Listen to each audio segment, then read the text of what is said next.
Brilliant business has been done again by Manchester United. पिछले साल भी समर में बहुत अच्छा बिजनेस किया था यूनाइटेड ने। इस साल उन्होंने वो इश्यूज एड्रेस करे हैं जिनकी वजह से वो उनकी टीम थोड़ी सी स्ट्रगल कर रही थी। अभी भी एक दो चीज़ें हैं जहां पर उनको स्ट्रेंथन करने की ज़रूरत है, but they have got their man Antony, एक dynamic right winger who is a brilliant utility player. अब यहाँ पर प्राइस टैग की बात करेंगे कि 100 मिलियन ओवर पे किया। भाई यही बात है आज की तारीख में, अगर हमको टॉप टैलेंट्स को रिक्रूट करना है तो उनके लिए ओवर पे करना ही पड़ता है। आज की तारीख में आपके पास कोई ऑप्शन नहीं है।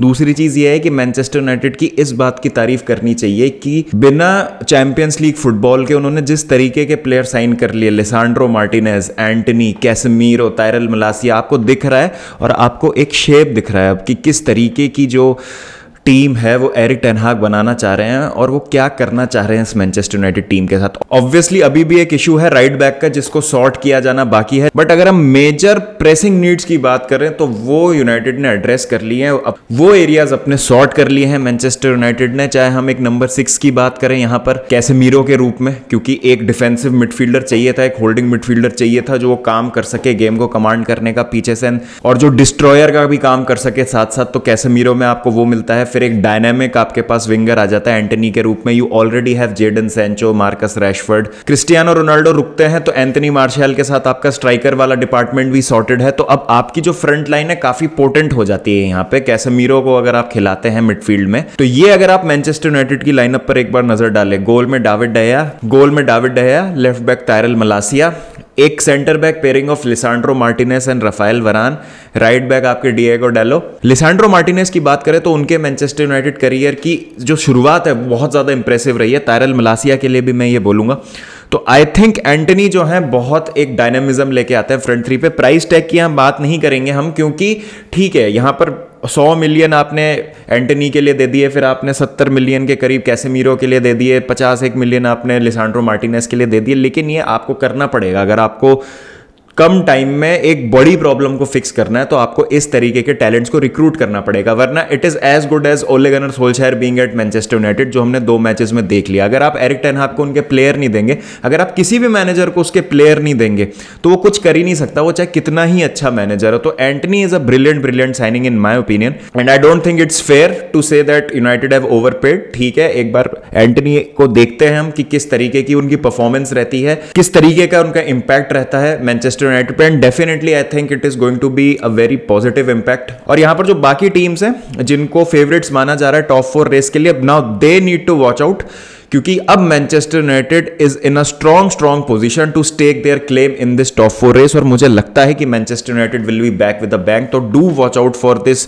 Eric ten Hag's Manchester United. Glimpses हमको उसके दिख गए थे against Liverpool, but now when you add Casemiro and Antony into this team, this becomes a very dangerous team. तो देखते हैं क्या होता है, बट नजर जरूर रखने की जरूरत है इस पर। और एंटनी का जो इंट्रोडक्शन है इस टीम को जरूर एक नॉच और डेंजरस बना देता है इन माय ओपिनियन।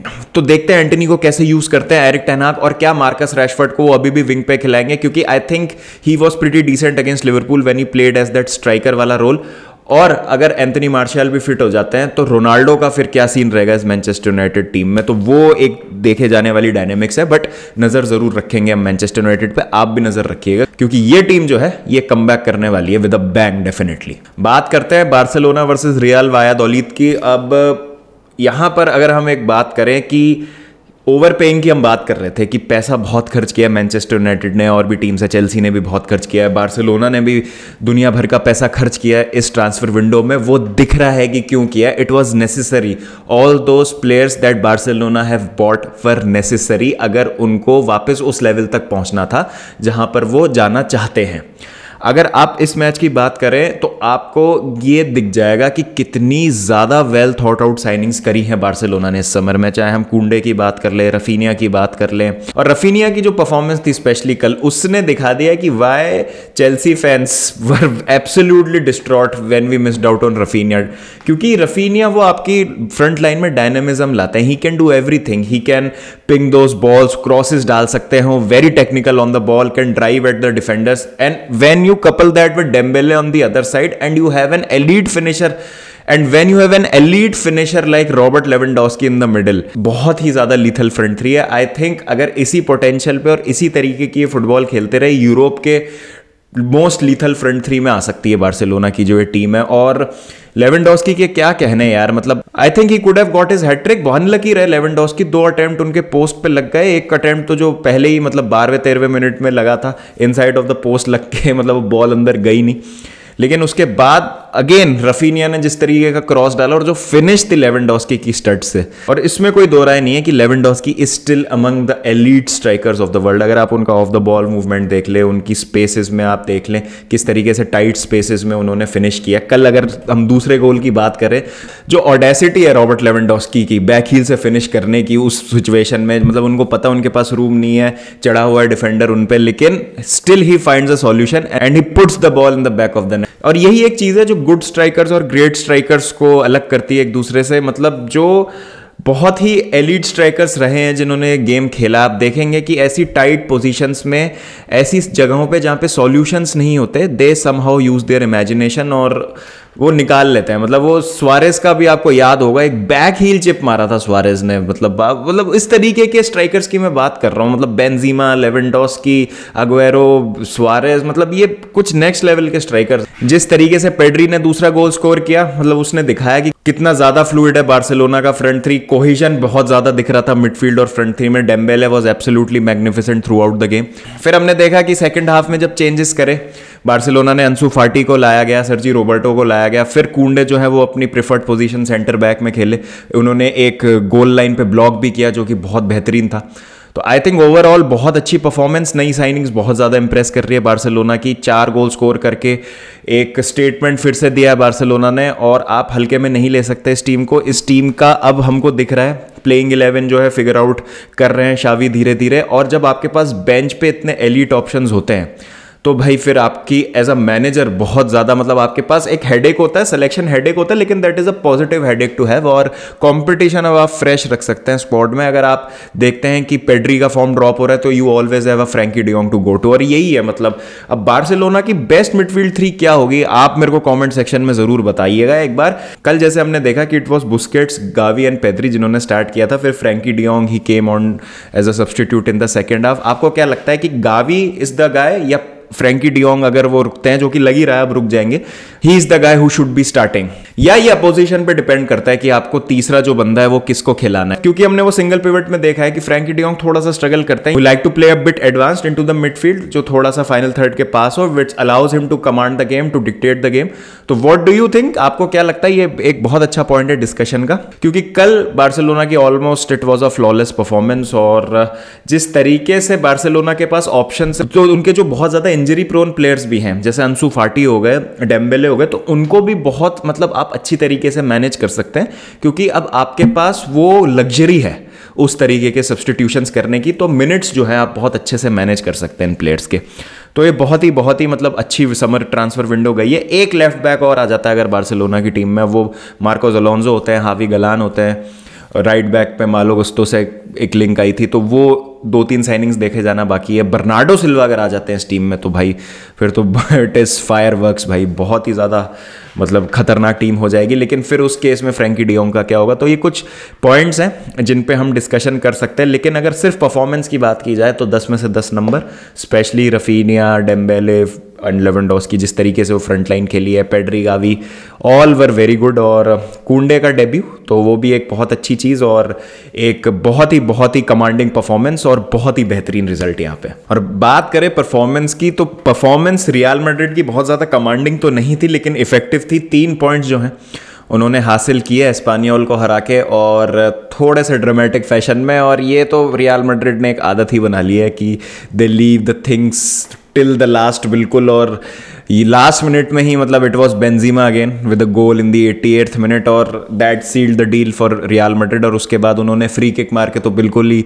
लास्ट मिनट में ही made sure there was no way back for Espanyol. लेकिन यहाँ पर हमको एक चीज़ जो हम लास्ट सीजन भी कह रहे थे कि क्या ये चीज़ सस्टेन कर सकती है, क्या रियल मैड्रिड इस तरीके से सस्टेन कर सकती है रन ऑफ रिजल्ट्स की? भाई आप कमांड नहीं करते हैं पूरे गेम में और लास्ट में जाके इट टेक्स बेंजीमा या मॉड्रिच या रॉड्रिगो या Vinicius to come up with that magical moment, और फिर जैसे तैसे रियल मैड्रिड मैच जीत जाती है। भाई this is what Real Madrid is all about, they are all about mentality, elite champion mentality भाई। और Real Madrid is a champion team और इस बार का जो भाई एल क्लासिको है that is going to be a cracker jack of an affair. और इस बार की जो टाइटल रेस है एज अ होल बहुत ज़्यादा मजा आने वाला है between Barcelona and Real Madrid and the Lewandowski versus Benzema era has well and truly begun. बस अफसोस की बात यह है कि हम इसको ज़्यादा लंबे समय तक नहीं देख पाएंगे, क्योंकि अगर हम लेवेंडोव्स्की और बेंजीमा दोनों की ही बात करें तो दोनों ही 34 ईयर्स की एज के हैं और ज़्यादा मतलब मैं देख सकता हूं कि 2 या 3 साल जो है ये राइवलरी चल सकती है, क्योंकि इवेंचुअली इतने पीक लेवल्स मेंटेन करना बहुत ज़्यादा मुश्किल होता है। बट दोनों ही बहुत फिट हैं, एकदम टॉप फॉर्म में है। Benzema is tip to win the Ballon d'Or this season. तो बस यही एक बात है कि